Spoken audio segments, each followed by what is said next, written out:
अहानबा मक्तदा मयामबु खुरुमजरी लागलिबा तांग 12 December सगोलसेन नुमित असिदा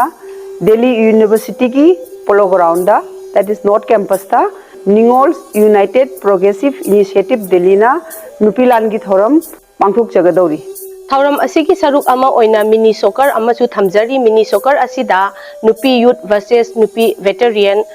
6 soccer team अमसु थमजरी अमसु माराथन कैटेगरी अनिदा थमजरी अमना आंगांग सिंगी ओइबा पेट्रियोटिक पोम कंपटीशन लेबाक निंगबा सैरेंग कंपटीशन अमसु लेबाक निंगबा पेट्रियोटिक सॉन्ग कंपटीशन अमसु थमजरी अखोइना पेट्रियोटिक सॉन्ग कंपटीशन थंबगी मरमदी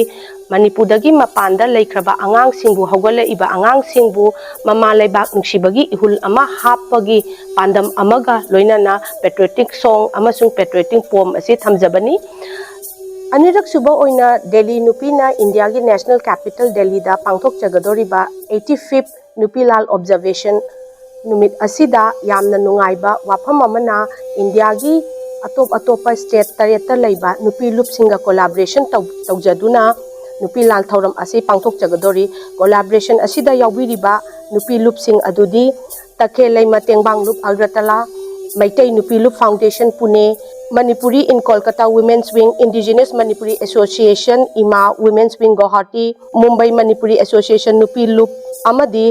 मणिपुरी मैतै एसोसिएशन बेंगलोर हाइरिबा नुपी लुप तरेत असिगा कोलैबोरेशन तौजदुना हंदक नुपी लान थौरम असिबु पांगथोक जगदोरी थौरम असिदा दिल्ली एनसीआर दा लेबिरिबा खुदिंगमकना अखोइना सिंजरिबा नुपी लान असिदा सरुक याबियु हाइदुना मयामगी मफमदा इकोकनोना खुरुमजरी।